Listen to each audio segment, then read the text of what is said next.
Mundka Bakkarwala toll पर आसपास के गांव के लोगों से टैक्स वसूलने पर यहां के ग्रामीणों ने कड़ा विरोध किया है। साथ ही निरंतर टोल पर वसूले जाने पर कड़ी नाराजगी जताई है। गौरतलब है कि हाल ही में प्रधानमंत्री नरेंद्र मोदी ने इस एक्सप्रेसवे का उद्घाटन किया था और उसके बाद ही टोल कर्मियों द्वारा यहां पर आने जाने वाले वाहनों से भारी भरकम टोल की वसूली की जा रही है। आज मंगलवार की सुबह टोल प्लाजा के आसपास के मुंडका, दिचावकला, हिरनकुदरा, रानीखेड़ा और अन्य गांव के लोगों का सब्र का बांध टूट गया और वे सभी इकट्ठे होकर मुंडका बक्करवाला टोल प्लाजा पर प्रदर्शन करने पहुंच गए। सभी ग्रामीणों ने जोरदार प्रदर्शन किया और तुरंत प्रभाव से NHAI से टोल फ्री करने की मांग की। दिचावकला गांव RWA के प्रधान शिव कुमार शौकीन ने बताया कि केंद्र सरकार को सिर्फ अपनी वाहवाही लूटनी थी, जिसके चलते इस एक्सप्रेस वे का उद्घाटन कर दिया गया। लेकिन जिन गांव की जमीन और जीवन इस सड़क से प्रभावित हो रहा है, उनकी तकलीफों को सरकार ने अनदेखा कर दिया।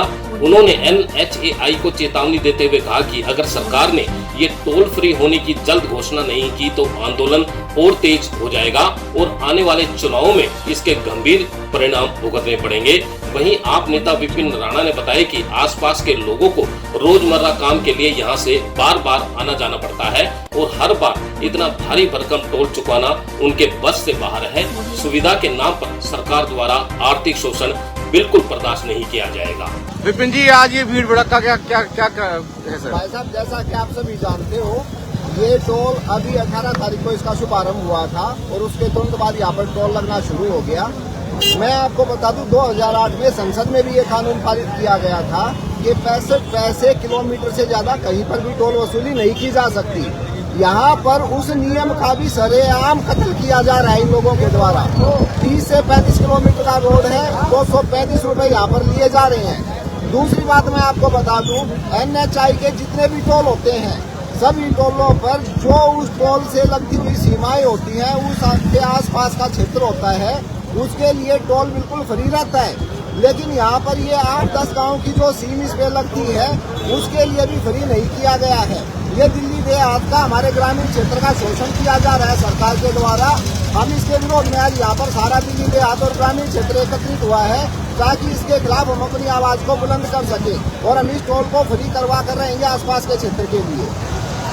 अच्छा, सरकार से क्या आप और जो क्षेत्रीय लोग हैं, दिल्ली सरकार से और जो केंद्र सरकार है, उसके लिए आप उनसे क्या रिक्वेस्ट करते हैं इसमें? हमने पिछले 3-4 दिनों में भी बार वीडियो पोस्ट की है। विधायक जी ने अपनी एक पोस्ट में कहा था कि 2 साल तक टोल नहीं लगेगा।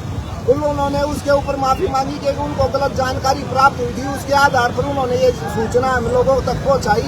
लेकिन हम आज विधायक जी से भी ये निवेदन करते हैं कि सबसे पहले आप प्रतिनिधि अपनी जनता के हैं, पार्टी के नहीं है। जनता ने आपको चुनकर सदन में भेजा है, विधानसभा में भेजा है। अगर आप जनता की आवाज को नहीं उठाओगे तो फिर आपके प्रतिनिधि होने का कोई फायदा नहीं है। हम आपसे भी आग्रह करते हैं कि आप भी यहाँ पर आओ और अपनी जनता की आवाज बनो और इस टोल के विरोध में अपनी आवाज हमारी आवाज के साथ मिलाकर मुखर करो और कोशिश करो कि जल्दी से जल्दी दिल्ली देहात के लिए, ग्रामीण क्षेत्र के लिए इस टोल को बंद करवाया जाए। इसके लिए 2 लाइनें अलग से छोड़ी जाएं, जैसे और सारे NHAI के टोल पर होता है कि अपना आधार कार्ड दिखाओ और निकल जाओ। वैसे ही हम यहाँ भी 2 लाइनों की मांग करते हैं, जिस पर कोई टोल स्कैन के लिए मशीन नहीं होनी चाहिए, कोई अधिकारी नहीं होना चाहिए, एक आदमी खड़ा हो, हम आए, अपना आधार कार्ड दिखाएं और क्षेत्रीय होने के नाते हमें वहाँ से निकल जाने दिया जाए। इस तरीके से हमारी जेबों को काटने का काम, हमारा शोषण करने का काम सरकार ना करे। हम सरकार से यही विनती करते हैं। अब ग्रामीणों की इस मांग को लेकर सरकार और NHAI की क्या प्रतिक्रिया होगी, इस पर सभी की नजरें टिकी हुई हैं। दिल्ली टाइम्स 24x7 के लिए सुनील बालियान की रिपोर्ट।